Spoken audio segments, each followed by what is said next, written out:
Salam jumpa kembali dengan saya Melia Laniwati dari Fakultas Teknologi Industri Institut Teknologi Bandung. Pada kesempatan ini, izinkanlah saya untuk memperkenalkan jenis-jenis reaktor sebagai pengantar perkenalan reaktor industri. Proses sintesis atau produksi dapat diselenggarakan dalam mode batch atau continue. Pada mode batch, pengumpanan atau pemuatan bahan mentah dan pengambilan produk berselang-seling. Bejana pemroses diisi dengan bahan-bahan mentah, dioperasikan sampai pengolahan tuntas, dibongkar atau dikeluarkan produknya, dicuci atau dibersihkan, diisi kembali dengan bahan-bahan mentah, dan seterusnya. Pada metode sinambung, bahan-bahan mentah mengalir secara sinambung atau terus-menerus untuk diolah dan produk mengalir keluar secara sinambung pula 24 jam sehari tanpa interupsi. Untuk produksi dengan kapasitas pabrik kecil, kurang dari 5 ton per hari, umumnya dibuat secara partaian. Operasi sinambung biasanya untuk pabrik berskala besar.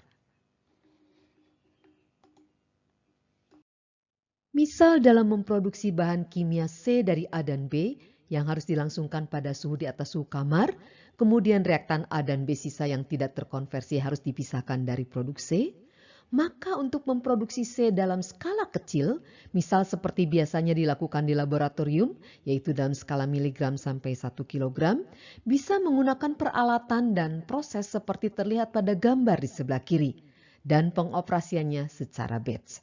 Proses pemindahan dapat dilakukan secara manual tanpa alat bantu.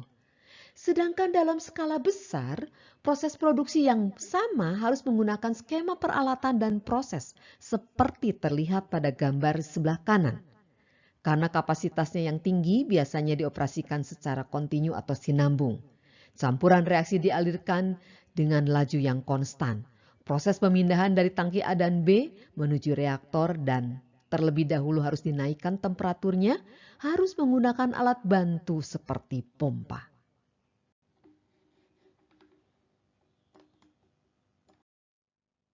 Baiklah, slide ini menampilkan perbedaan alat pemroses termasuk reaktor dalam skala yang berbeda, yaitu skala laboratorium atau kecil seperti tampil pada gambar kiri. Sedangkan gambar tengah adalah skala yang lebih besar, biasanya dikenal dengan skala semi-pilot atau pilot. Dan gambar sebelah kanan untuk skala industri. Reaktor yang merupakan tempat atau wadah penyelenggaraan reaksi berdasarkan pengoperasiannya dapat dibagi menjadi dua, yaitu reaktor batch dan continue. Jika ditinjau dari aliran fluida yang terjadi di dalam reaktor, maka dikenal reaktor ideal dan tak ideal atau reaktor nyata. Untuk percobaan mengumpulkan data kinetik reaksi, biasanya menggunakan reaktor batch. Untuk menyelenggarakan skala besar, digunakan reaktor continue. Namun aliran fluidanya belum tentu ideal. Untuk memudahkan dalam mempelajarinya, biasanya diawali dengan mempelajari reaktor ideal.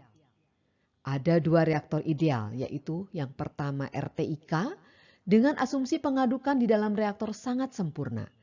Reaktor ideal kedua adalah RAS, di mana tidak ada pencampuran ke arah aksial. Sedangkan sifat reaktor continue real adalah berada di antara kedua reaktor ideal tersebut, yaitu ada pencampuran ke arah aksial namun tidak sempurna.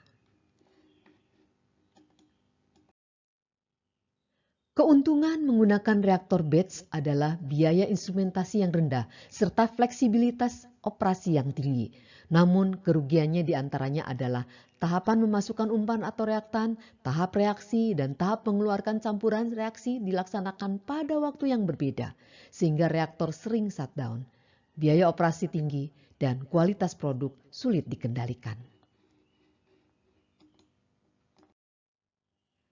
Reaktor tangki berpengaduk kontinu memungkinkan pencampuran lebih baik, yaitu hampir sempurna, sehingga konsentrasi di dalam reaktor adalah sama atau seragam. Ketiga peristiwa, yaitu reaktan mengalir ke dalam reaktor, produk mengalir meninggalkan reaktor, dan reaksi di dalam reaktor terjadi bersamaan. Reaktor kontinu memerlukan biaya instrumentasi yang mahal dan fleksibilitas operasi yang rendah. Dan jika reaksi memerlukan katalis, maka reaktor dinamakan reaktor selari jika katalis melayang-layang di dalam reaktor. Dan Bisa juga katalis diikat dalam keranjang dan keranjang diikatkan atau ditempelkan pada pengaduk, disebut reaktor jenis Carbery. Jika perbandingan diameter dan tinggi lebih kecil dari reaktor tangki, maka tampilan reaktor berbentuk bejana yang tinggi, bahkan seperti pipa, maka seringkali dinamakan reaktor pipa atau tubular reaktor. Dari sisi inlet ke outlet, konsentrasi reaktan semakin berkurang di sepanjang reaktor, sedangkan produk sebaliknya.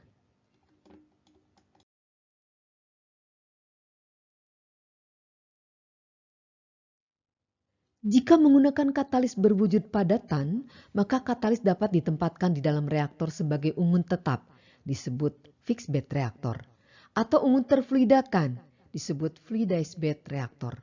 Atau dapat juga katalis melayang-layang seperti yang terjadi di dalam fermentor yang menggunakan mikroorganisme atau enzim immobilize, disebut slurry reaktor. Serta masih banyak modifikasi yang dapat diterapkan sesuai dengan kebutuhan. Demikianlah sekelumit tentang pengantar reaktor industri. Semoga bermanfaat. Sampai jumpa pada topik yang lain. Selamat belajar dan terima kasih.